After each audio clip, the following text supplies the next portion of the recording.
Oh, we're just chilling. In our geriatric bed. Yeah. this bed vibrates. The story about how Britney ended up in bed with us. She is just a doll. She's the nicest. She's like the sweetest girl. The question is, should she be on a conservatorship? I think the answer to that, from a legal perspective, is she doesn't meet the criteria. She doesn't seem herself. She hasn't seemed herself in a very long time. You have to understand, this woman was forced into a conservatorship. Just when you thought the Epstein files couldn't get any worse, a new batch just dropped. And this time, it's not about politicians or billionaires. It's about the Kardashians and Britney Spears. According to these documents, the Kardashians allegedly made over $200 million from Britney Spears' conservatorship. And even after she got out, they somehow dragged her back in to keep milking her. And the woman who allegedly helped them pull it off, Lou Taylor, the same Hollywood executive with ties to Jeffrey Epstein and Ghislaine Maxwell. Stay with me because this story gets dark fast. Yeah, her manager, Cade, Shout out to Cade. has connected us, and she wanted to come over, and we hung, and I've met her a few times before. Not only is she under conservatorship when she shouldn't be, but people are making a lot of money off this conservatorship that you don't typically see. For years, we were told one story about Britney Spears, that she desperately needed a lot help, that she couldn't take care of herself, and that the conservatorship was there to protect her. Her father, her lawyers, her doctors, they all said the same thing. This conservatorship was for her own good. But then a new batch of Epstein files dropped, and that story, well, it started to fall apart. But first, let's go back to 2008 when Britney Spears was placed under the conservatorship. For those who don't know, that means she lost control over everything. Her money, her career, her personal decisions, everything. And here's what most people don't know. The conservatorship was initially temporary, meant to last only days, but days quickly turned into weeks.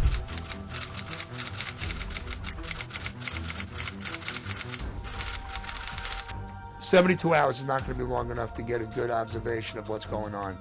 72 hours is enough to have her calm herself down and make sure she's okay. She needs at least a couple of weeks to be in privately, see what's going on, regulate the medication, have discussions with her, letting her admit that she has a bipolar situation. Everyone else is saying that she's bipolar, and she's showing in all the signs of bipolar. But unless Britney says, I have a problem and I have some issues I have to deal with, how could I get fixed? How could I get healthy? Soon enough, those weeks turned into months, then months turned into years, and then, against Britney's objections, her conservatorship was indefinitely made permanent. A court says Jamie Spears will stay in charge of his daughter Britney's personal and financial affairs indefinitely.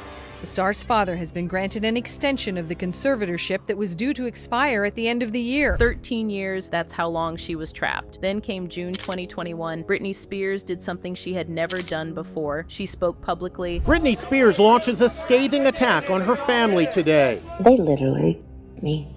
They threw me away.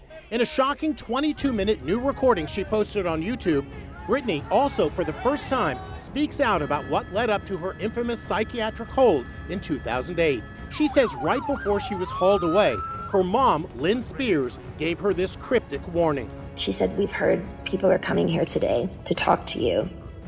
We should probably go, to a hotel or something. Then 4 hours later, there were over 200 paparazzi outside my house videotaping me through a window of an ambulance holding me down. Britney says it was all a setup. Britney accused her father, her family, and her management of abuse. She detailed multiple instances of mistreatment, coercion, and conflict of interest. It was devastating to watch, and it sparked something the world had never seen before. The Free Britney movement exploded. Thousands of people hit the streets with millions more online, demanding the same thing Britney wanted. Britney Spears fans outside the Stanley Mosque courthouse taking their rally onto a traffic-cleared Grand Avenue closed off between First and Temple. Free Britney! Fans are reeling from revelations that Spears' former security team black box allegedly placed recording devices in her bedroom, as revealed in a newly released documentary, and that they tried to infiltrate the fan. Eventually, after years of pressure, the conservatorship was terminated and Britney was finally free. But here's where the Epstein files change everything. The newly leaked documents don't just talk about Epstein and Maxwell, they name names. And one name appears over and over again: Lou Taylor, Britney's former business manager, a woman with direct ties to Jeffrey Epstein and Ghislaine Maxwell, and a woman who, for years, has had a very questionable relationship with Kim Kardashian and Kris Jenner. And according to these files, Lou Taylor didn't just manage Britney's money, she allegedly helped steal it. Now, Lou Taylor is an American business manager, founder, and CEO of TriStar Sports and Entertainment Group. In Hollywood, she's very powerful, well-connected, and feared. But to people following the Epstein files, she's something else entirely. Lou Taylor goes way back with the Kardashians, not just as an accountant, but as a strategist. She has served as an agent for Kardashian-Jenner businesses, including Kris Jenner's foundation. When the Kardashians were building their empire, Lou Taylor was in the room. But here's where her story gets dark. From 2009 to 2020, Lou Taylor served as Britney Spears' business manager. She also worked for Britney's younger sister, Jamie Lynn Spears. But here's what most people don't know. The planning for Britney's conservatorship started before 2008, and Lou was in it from the start. She even helped set it up. In her memoir, Through the Storm, Britney's mother, Lynn Spears, revealed something shocking. Apparently, Britney's dad, Jamie Spears, was going to file for the conservatorship in January of 2007, but he and his business manager, Lou, felt God leading them to wait, fast, and pray. And here's the kicker. Days before Jamie Spears went to court to put his daughter under a conservatorship, he received a loan of at least $40,000 from TriStar, Lou Taylor's company. I don't know about you, but loaning money to the man who would soon control Britney's entire life and fortune, well, that's suspicious. So, Lou Taylor became involved with Britney Spears in 2007 after she was hired to help manage Jamie Lynn Spears, and this was right around the time that Jamie got pregnant. She was brought into the fold of this family by their father, Jamie. This is Jamie Sr. Lou and Britney's father had discussed putting her in a conservatorship shortly after that happened, so this was all around 2008. But the missing piece here, and guys, this is what shocked me, is that Jamie Sr. had around this time allegedly filed for bankruptcy. He had done this multiple times, and Lou Taylor's firm gave Britney's dad a loan of $40,000. Within months of this loan, the conservatorship of Britney Spears was implemented. This was in February of 2008. But Lou and her father, even though Britney was apparently not able to function, she needed to be under this conservatorship, they kept her career going. And the tour grossed an estimated $130 million.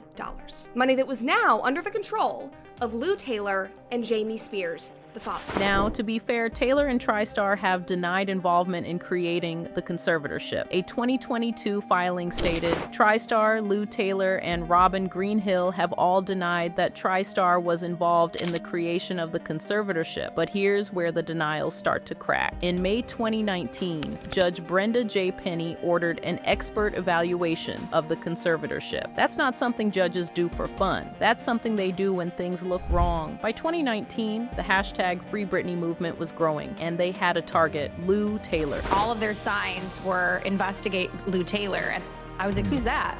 So I talked to these people, and then each protest, it amplified, and by the end of it, there was thousands of people there, so much media, but all of their signs always talked about how they called her Lucifer Taylor.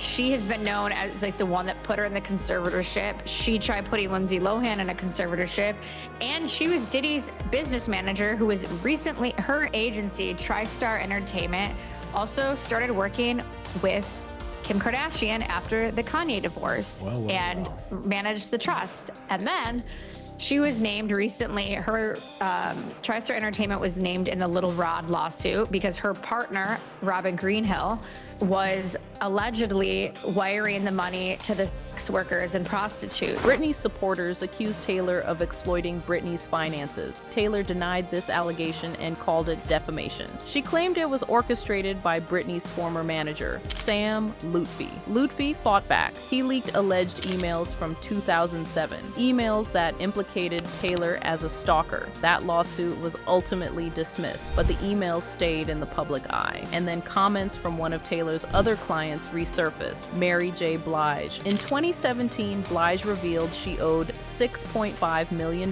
in unpaid back taxes for the years 2008 to 2016, the same years Taylor was managing her money. Coincidence? But patterns are hard to ignore. Then came February 23, 2022. Britney Spears spoke again, and this time she named Lou Taylor directly. Britney alleged that Taylor invited her into her office at TriStar 1 week before she was sent away to a health facility against her will. 1 week, invited in, then sent away. Britney also stated her intention to sue Taylor and TriStar. So where do the Kardashians fit into all of this? And how did they allegedly make over $200 million from Britney's pain? Well, documents from 2020 to 2021 list Lou Taylor as the agent for service of process for multiple Kardashian-Jenner companies. Let me spell out what that means. Kim's KKW Beauty, Kylie's King Kylie LLC, Kris Jenner's Kardashian-Jenner Family Foundation, Kendall's 818 Tequila. Lou Taylor, the woman at the center of Britney Spears' controversial conservatorship, is the legal agent for the Kardashian empire. That's not a casual connection. That's deep business integration. But here's where the allegations get specific. Fans and investigators who have combed through the Epstein files and court records claim something staggering. They allege Lou Taylor funneled Britney's money earned by Britney, controlled by the conservatorship through TriStar, and into Kardashian Ventures to launder it. That money allegedly helped boost Kylie Cosmetics, and it was used by Kim Kardashian to purchase a mansion in cash. Shortly after the conservatorship ended, cash for a mansion, right after Britney got free. How much are we talking? Some claims suggest the Kardashians profited as much as, are you ready for this? Anywhere from $200 to $600 million from Britney Spears' conservatorship. And it's not just anonymous internet investigators saying this. Liz Crokin, a journalist known for covering high-profile cases, she has stated publicly that the Kardashians and are clients of Lou Taylor's TriStar. Crokin has described Taylor as the mastermind behind Britney Spears' illegal and corrupt conservatorship. Specifically, Crokin and others have pointed to Kylie Jenner's cosmetic company, alleging it was potentially used to launder Spears' money, a billion-dollar makeup brand possibly built in part on Britney's back. Again, these are allegations. Nothing is proven in court, but the paper trail is there. And here's something that makes you wonder even more. Lou Taylor reportedly also targeted Lindsay Lohan for a similar arrangement. A conservatorship, control, money, but it didn't materialize. Why? Because Lindsay's father resisted. One father said no, and Lindsay kept her freedom. Another father said yes and took a $40,000 loan from TriStar days before filing, and Britney lost 13 years of her life. That's not a conspiracy, that's a comparison. Now let's talk about something that doesn't add up. During the Free Britney movement, the Kardashians publicly supported Britney. They posted, they shared, they said all the right things. But here's the question their fans are now asking. How can you publicly support Britney while privately doing business with the woman Britney herself called the architect of her imprisonment? Because Lou Taylor wasn't just some distant advisor, she was and apparently still is close to the family. Lou Taylor was a guest at Kris Jenner's recent birthday party, not as a +1 or a business associate in the background. She was a guest, smiling, celebrating, part of the inner circle. The same woman accused of helping trap Britney Spears for 13 years was at the Kardashian matriarch's birthday. You don't have to be a conspiracy theorist to find that strange. Justice for Britney Spears. They all stole from her. Doesn't the Kardashian mother force all her daughters to give 10% to Lou Taylor's husband's church? Maybe the IRS should start looking into their finances. Waiting with my popcorn for the Kar-Jenner's arrests. But they did lie about their involvement with her, and their work with her continues